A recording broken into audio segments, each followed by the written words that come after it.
Sir, क्रोध बहुत चतुर है। क्या सर? क्रोध बहुत चतुर है? हाँ सर, क्रोध वो कमजोर पर अटैक करता है। आई मीन्स कहीं ना कहीं वीकनेस पर वो अटैक करता है और हमारे मानसिक संतुलन को खो देता है। मुझे अपनी कमजोरी की एहसास नहीं दिलाना और मैं बहादुरता के साथ साहस पूर्वक मैं हर चीज़ों का, हर कंडीशन का, प्रॉब्लम्स का सलूशन निकालूंगा। तो जय हिंद दोस्तों, कैसे हैं आप सभी? उम्मीद करते होंगे अच्छे, मज़ेदार, लाजवाब होंगे और आप सबका स्टडी भी अच्छी चल रही होगी। पीसीएस पॉइंट पटना वाला में आप सबका हार्दिक अभिनंदन, स्वागत है।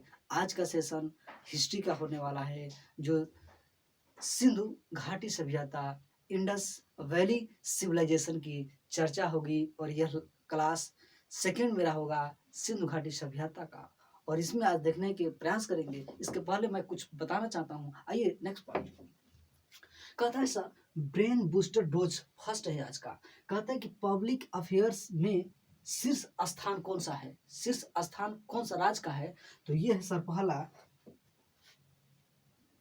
ये है पहला मेरा हरियाणा।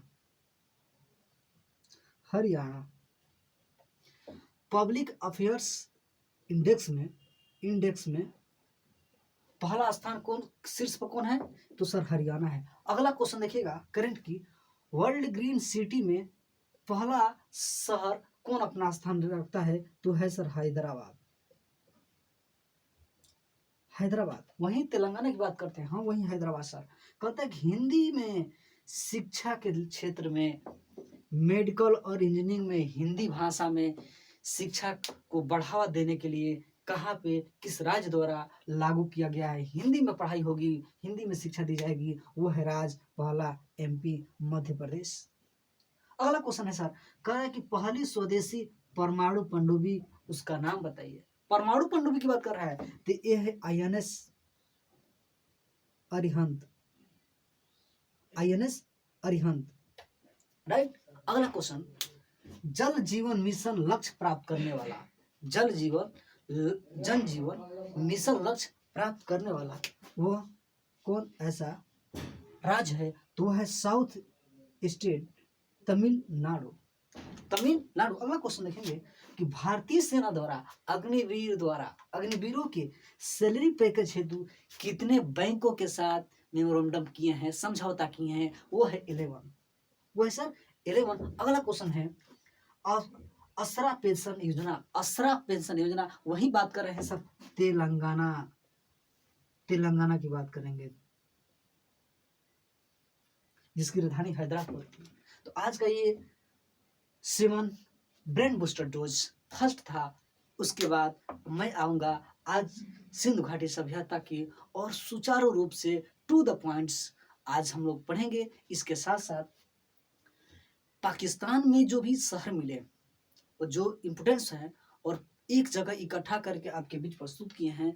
कौन से शहर मिले पाकिस्तान में, उनकी आज हम व्याख्या करेंगे। साथ ही साथ पाकिस्तान के बाद अपने देश प्यारा सा भारत, भारत के शहरों में जहाँ पे सिंधु घाटी सभ्यता की खोज होती है, वहाँ पे देखेंगे। सबसे पहले पड़ोसी को देखने के प्रयास करेंगे कि पाकिस्तान में कौन कौन ऐसे जगह था जहाँ इंडस वैली की उत्पत्ति हुई, खोज हुई, वो कौन ऐसे खोज करता थी, इसकी बात करेंगे, किया जाएगा। सर इसके पहले हम देखेंगे, हमने पढ़ा था पहले पिछले क्लास में, सिंधु घाटी सभ्यता इंडस वैली सिविलाइजेशन की खोज की बात किया जाए तो आधिकारिक रूप से इसकी एज 2400 बीसी से 1750 बीसी तक माना जाता है, राइट सर।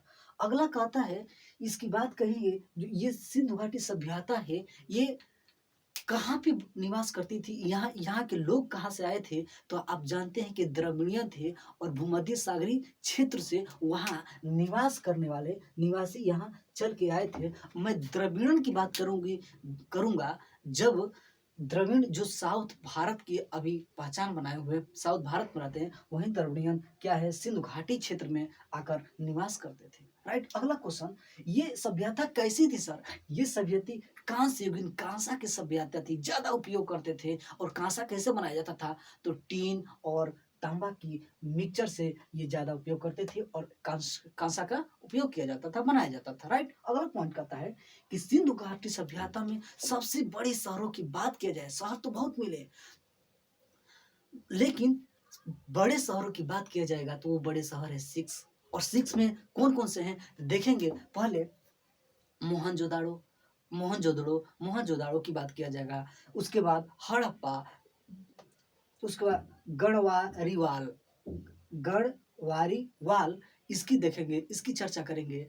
हड़प्पा की बात करेंगे, मोहनजोदड़ो की बात करेंगे, साथ ही साथ हमारे भारत में धौलावीरा होता है, राखीगढ़ी, कालीबंगन की बात करेंगे। ये 6 शहर थे। कौन कौन थे? मोहनजोदड़ो, हड़प्पा, गढ़वारीवाल, धौलावीरा, राखीगढ़ी और कालीबंगन। किंतु मैं सबसे पहले प्रयास करूंगा कि पहले पड़ोसी को निपटा देते हैं, उसके बाद हम अपना काउंट्स करेंगे, देखेंगे। ये आज का रहा मैपिंग के अकॉर्डिंग हम लोग बात करेंगे और देखने के प्रयास करेंगे कि टू द पॉइंट में पाकिस्तान के वो क्षेत्र कौन कौन से थे जहाँ की सबसे पहले शहरों की उत्पत्ति हुई, खोज हुई, और हम वहाँ मैपिंग के अकॉर्डिंग जानने का प्रयास करेंगे। सर ये रहा हमारा प्यारा भारत। लेकिन यहाँ पे देखेंगे ये पाकिस्तान क्षेत्र में कौन सी जगह आती है, और पाकिस्तान क्षेत्र में सबसे बड़ी हड़प्पा की बात करेंगे। सबसे याद करने का तरीका होगा, देखिएगा ये जो पाकिस्तान है, पाकिस्तान है सर। सबसे पहले इस एक पॉइंट पर आएंगे, इस पॉइंट पर आएंगे तो यहाँ पे देखेंगे कि यहाँ पे एक शहर मिलता है, और शहर का नाम क्या रहता है? तो हड़प्पा,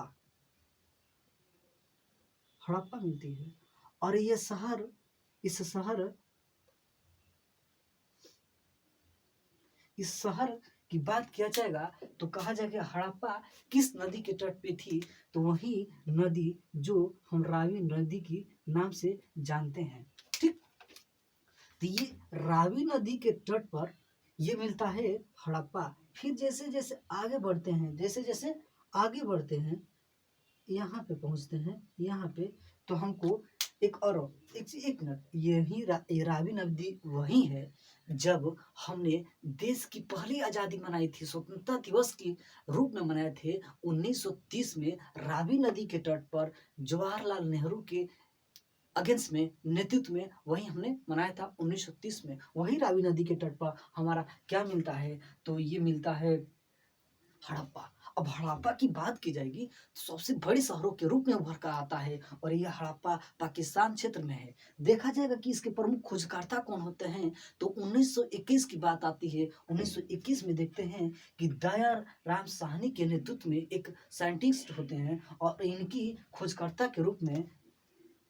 ये क्या होते हैं? खोज करते हैं हड़प्पा की। बात किया जाएगा, क्वेश्चन अब करंट के साथ जोड़ के पूछ रहा है कि वर्तमान में हड़प्पा पाकिस्तान के कौन से शहरों में है? तो हम जानेंगे कि मोंटगोमरी वर्तमान में पाकिस्तान के क्षेत्र में, पाकिस्तान में है, मोंटगोमरी क्षेत्र में है। कौन सा? हड़प्पा, रावी नदी के तट पर दयाराम साहनी द्वारा खोज किया गया। राइट, चलिए इसके बाद थोड़ा आगे आएंगे तो हमको यहाँ मिलता है मोहनजोदाड़ो। और मोहनजोदाड़ो 1 साल के अंतराल में सर, 21 में होती है हड़प्पा की खोज, उसके 1 साल के अंतराल के बाद ही 1922 में राखलदास बनर्जी द्वारा, यहाँ पे राखलदास बनर्जी द्वारा क्या हो जाती है? मोहनजोदड़ो की खोज हो जाती है। और इस खोज में क्या होता है? इधर से एक सिंधु नदी गुजरती है, तो ये सिंध नदी के तट पर ये पाया जाता है। राइट, हमने हड़प्पा की बात कर लिया, मोहनजोदड़ो की बात कर रहे थे। तो जैसे ही हम रावी नदी के तट से और आगे बढ़े तो यहाँ पे सिंधु नदी के तट पर एक हड़प्पा मोहनजोदड़ो शहर मिलता है, और उस शहर के खोजकर्ता राखलदास बनर्जी 1922 में इसकी खोज करते हैं। क्वेश्चन पूछेगा कि वर्तमान में मोहनजोदड़ो पाकिस्तान के कौन से शहर में है? तो लरकाना जिला में पाकिस्तान में है। वर्तमान में पूछेगा लरकाना जिला मोहनजोदड़ो। ठीक है, बात यही नहीं रुकेगी, फिर इसके बाद उसके कालखंड की बात किया जाएगा। सिंधु घाटी से ही एक इधर आएंगे तो एक जगह मिलता है जिनका नाम है चन्हुदड़ो। एक शहर मिलता है सर, और शहर की नाम होती है चन्हुदड़ो। यही चन्हुदड़ो, यही इसी सिंधु नदी के तट पर ये सिंधु नदी के तट पर ये मिलता है। इसका नाम है चन्हुदड़ो। कहेगा कि इसकी खोजकर्ता गोपाल मजूमदार ने 1921 हो गई, 1922 हो गई, अब 22 के बाद 3 साल बढ़िए 1925 हो गया। राइट, चलिए ठीक है। ये पूछेगा कि वर्तमान में चन्हुदड़ो पाकिस्तान के कौन से शहर में है? तो आप याद करिए कि सिंध प्रांत में है। कहाँ है? सिंध प्रांत में है। ये सिंध प्रांत पाकिस्तान में ये कहा है चन्हुदड़ो। राइट, 1925 किनके द्वारा? तो गोपाल मजूमदार द्वारा। ठीक है, अगला आते हैं। इसके बाद थोड़ा आगे बढ़ेंगे तो यहाँ पे पाकिस्तान में एक जगह मिलता है जिसको हमने पहले चर्चा किया था, सुतका गेंडोर। और सुतका गेंडोर जब मिलता है तो ये किस नदी के तट पे है? तो सिंधु की एक सहायक नदी हुआ करती थी, दास्क नदी।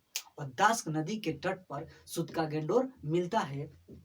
और इसके जो खोजकर्ता हैं आर.एल. स्टाइन साहब थे। आर.एल. स्टाइन साहब, और आर.एल. स्टाइन साहब 1925 में जब चन्हुदड़ो मिलता है, 2 साल अंतराल के बाद, मैं सीरियल वाइज क्रम वाइज सजाने का प्रयास किया हूँ, बताने का प्रयास करूंगा कि 1925 के बाद 1 साल गैप करिए, 26 आई है, 26 के बाद 27 आई है, और 27 में सुतका गेंडोर मिलता है दास्क नदी के तट पर। और ये कहेगा कि वर्तमान में कहाँ पे है? तो वर्तमान की बात किया जाएगा तो ये है मकरान तट पर, समुद्र के तट पर पाकिस्तान में।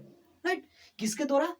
तो आर.एल. स्टाइल द्वारा 1927 में। राइट सर, चलिए ठीक है।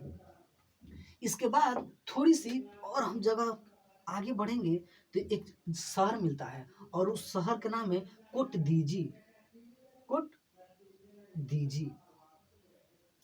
कोटदीजी ये जो शहर मिलता है ये भी सिंधु नदी के तट पर मिलता है सर। ये पाकिस्तान के क्षेत्र हैं, और ये पाकिस्तान के क्षेत्र में सिंधु नदी के तट पर कोटदीजी मिलता है। और इसके फजल अहमद साहब, इसके खोजकर्ता के रूप में फजल अहमद साहब होते हैं 1953 में।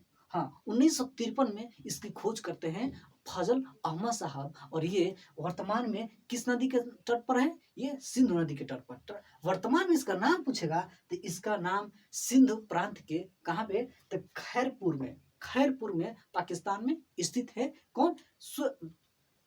कोटदीजी। राइट, चलिए ठीक है। ये तो रहा पाकिस्तान के जो प्रमुख स्थल, खोजकर्ता, नदी के तट पर बसे बड़े शहर। ठीक, अब हम बात करेंगे पाकिस्तान के बाद भारत की, और भारत में हम बात करेंगे स्टेट वाइज, और कौन कौन से ऐसे शहर हैं उसकी हम लोग चर्चा करेंगे। इसको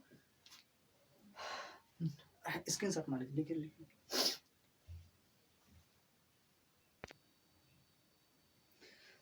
तो राइट डाउन हो ही चुका होगा आप लोग का पाकिस्तान के जो बड़े क्षेत्र थे।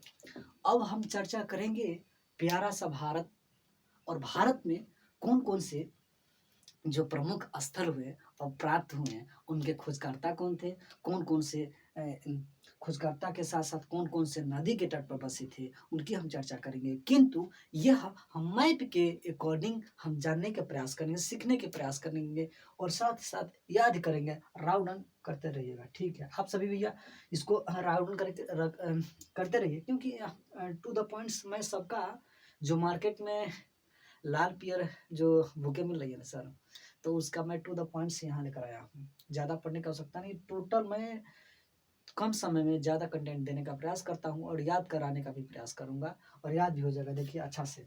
और मैं घटनाक्रम के वाइज के साथ साथ कालखंड को भी अच्छे से सजाया हूँ। जो खोजकर्ता हैं उनके एक जगह नाम लाकर फिक्स कर दिया हूँ कि कौन से खोजकर्ता कौन कौन से शहर को खोजे थे। आइए हम सबसे पहले चर्चा करेंगे, प्रयास करते हैं। पहले आपने जानना होगा कि JNK में था, JNK में मांडा। किंतु इसको खोजकर्ता के रूप में मालूम नहीं चलती है। किंतु उसके बाद थोड़ी सी आगे हम बढ़ेंगे तो यहाँ पे देखेंगे ये राजस्थान का क्षेत्र है सर, और राजस्थान के क्षेत्र में एक जगह आता है और जगह में हनुमानगढ़ आता है। कहाँ आता है? तो हनुमानगढ़ आता है, और हनुमानगढ़ में जो राजस्थान क्षेत्र में है, राजस्थान राज्य में है, हनुमानगढ़ में क्या प्राप्त मिलता है यहाँ से? तो हम देखते हैं कि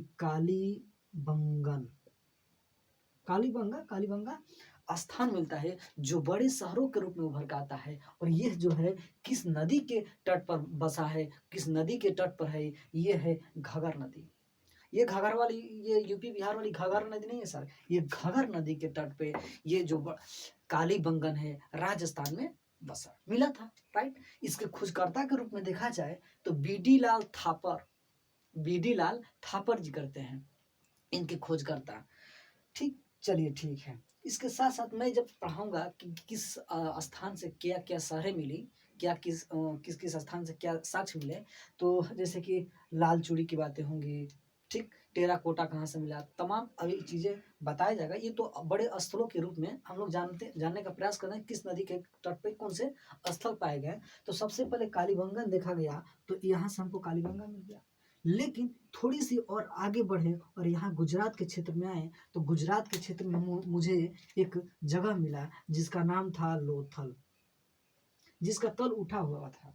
तो जब तल उठा था और ये पश्चिमी राज्य है, तटवर्ती राज्य है, इसका तल उठा हुआ था, तो यही लोथल मिलता है कहाँ? तो भोगवा नदी के तट पर। और भोगवा नदी के तट पर मिलता है कहाँ?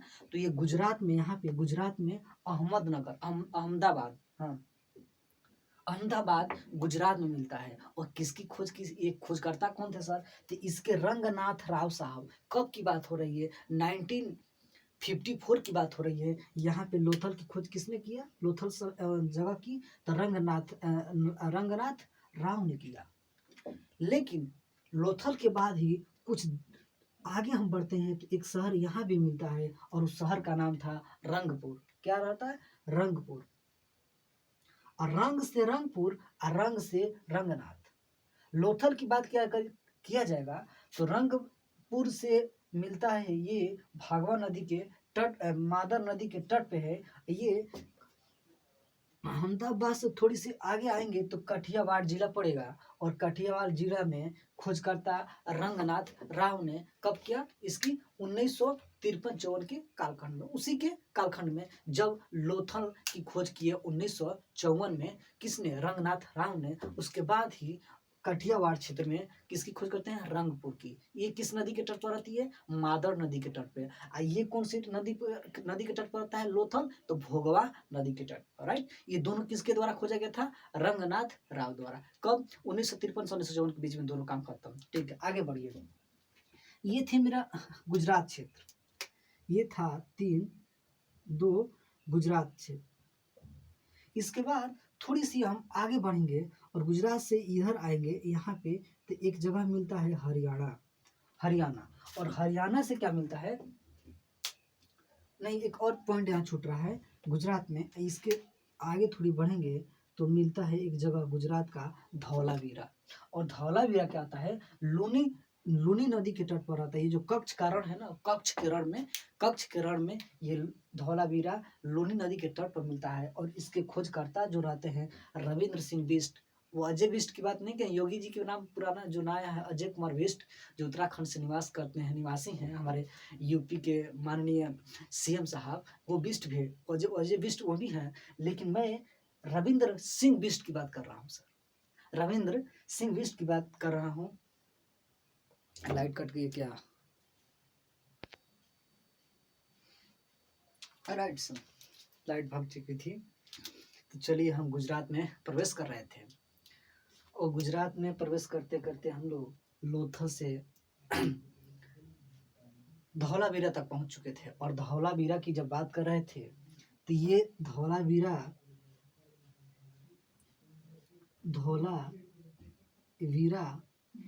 जब यहाँ हम गुजरात में पहुंचते हैं तो ये कहाँ मिलता है? तो कच्छ जिले में लूनी नदी के तट पर मिलता है धौलावीरा, राइट। इसके बाद धौलावीरा लूनी नदी के तट पे मिलता है कच्छ जिला। वर्तमान में अगर पूछ दे कि किस द्वीप पर स्थित है धौलावीरा, तो खादिर द्वीप पर स्थित है धौलावीरा, राइट। किस नदी के तट पे? लूनी नदी के तट पे। खोजकर्ता आगे बढ़ते हैं तो देखते हैं कि खोजकर्ता ये रविंद्र सिंह बिष्ट हुआ करते हैं, जो कि 1990 और 91 के बीच इन्होंने धौलावीरा को खोज किया था। किस नदी के तट पे? तो लूनी नदी के तट पर रविंद्र सिंह बिष्ट द्वारा 1990-91 के दशक में। चलिए ठीक है। इसके बाद ये गुजरात वाला क्षेत्र हो जाता है सर। गुजरात वाला क्षेत्र होने के बाद हम पाते हैं, गुजरात के ऊपर थोड़ा आते हैं तो हम हरियाणा में प्रवेश करते हैं, और इस हरियाणा क्षेत्र में हम देखेंगे कि एक बहुत ही प्रसिद्ध शहर की खोज होती है, और ये शहर की खोज होती है बनवाली, जो कि रंगोई नदी के तट पर स्थित थी। और इस स्थिति में इसका अगर देखा जाए कि इस हरियाणा के कौन से शहर में है, तो ये है हिसार जिला में स्थित है। कौन सा? तो बनवाली। फिर क्वेश्चन पूछेगा कि वर्तमान में उसके खोजकर्ता के रूप में देखा जाए तो उनके नाम क्या था। तो ये भी मैं एक जगह लाकर यहाँ प्रयास कर दिया हूँ कि रविंद्र सिंह बिष्ट ये होते हैं गुजरात के खोजकर्ता, जो गुजरात में कच्छ नदी के धौलावीरा की खोजकर्ता करते हैं। साथ ही साथ इन्होंने जब यहाँ प्रवेश किया इस क्षेत्र में, तो इस क्षेत्र में क्या मिला इनको? बनवाली मिला। और हिसार नदी के तट पे तो रविंद्र सिंह बिष्ट द्वारा 1974 में इसकी खोज की गई। ठीक, आगे देखेंगे बनवाली के बाद रोपड़। ठीक, दीदी हमें आजादी बिना खर्ग बिना। देखिए सर, रोपड़ की जब बात आएगी तो रोपड़ भी हमें मिलता है कहाँ? हरियाणा से ही। और रोपड़ सतलज नदी के तट पर है सर, सतलज नदी के तट पर। और ये भी क्या है? रोपड़ जिला में है। और रोपड़ जिला कहाँ है? तो पंजाब में है। सॉरी, रोपड़ जिला ये यहाँ जब आते हैं यहाँ पे तो ये पंजाब क्षेत्र मिलता है, और पंजाब क्षेत्र में कहाँ है? रोपड़ है। और किस नदी के तट पे है ये? सतलज नदी के, जो सिंधु की सहायक नदी थी, उसी के तट पे ये रोपड़ जो स्थित बड़े शहर के रूप में था, इसकी खोज किया। किसने खोज किया? तो जगदत्त शर्मा। अब इसको मैं लिंक करूंगा पंजाब, ये जो क्षेत्र है, और पंजाब के साथ में यूपी के साथ क्षेत्र में मैं लिंक करूंगा, जो कि ये जगदत्त शर्मा द्वारा 1953-54 में क्या किया जाता है? खोज किया। 53 से 56 के बीच में खोज किया जाता है ये रोपड़ को। और ये रोपड़ जिसकी हम बात कर रहे थे रोपड़ जिला में है, जगदत्त शर्मा द्वारा सतलज नदी के। इसके बाद ये यूपी में प्रवेश करते हैं, और यूपी में जो मैं हम बताया था यहाँ क्या, तो आलमगीरपुर एक शहर की खोज होती है। और ये आलमगीरपुर जो है मेरठ यूपी में है, और ये हिंडन नदी के तट पर बसा है। इसकी खोजकर्ता जब वहां से पंजाब से चलकर यूपी में आते हैं साहब, कौन आते हैं? ये जगदत्त शर्मा जी इसकी खोज करते हैं आलमगीरपुर की। ठीक, ये रहा आलमगीरपुर। ठीक, इसके बाद अगला क्वेश्चन हम लोग बनाएंगे टॉपिक, जो खोजकर्ता साक्ष्य कहाँ से प्राप्त हुए, क्या क्या प्राप्त हुए, वहां से पॉइंट बनेगा अगला वीडियो में। तो आज के क्लास हम यहीं पे समाप्त करते हैं। और आप लोग मेरा कंटेंट कैसा लगा, लाइक करिए, सब्सक्राइब करिए, शेयर करिए, और बताइए कमेंट करके कि ये जो कंटेंट मैं दे रहा हूँ ये आप लोग के यूजफुल है या नहीं। कमेंट करके बताइए, और ज़्यादा से ज़्यादा शेयर करिए, सब्सक्राइब करिए और लाइक करिए। Thank you.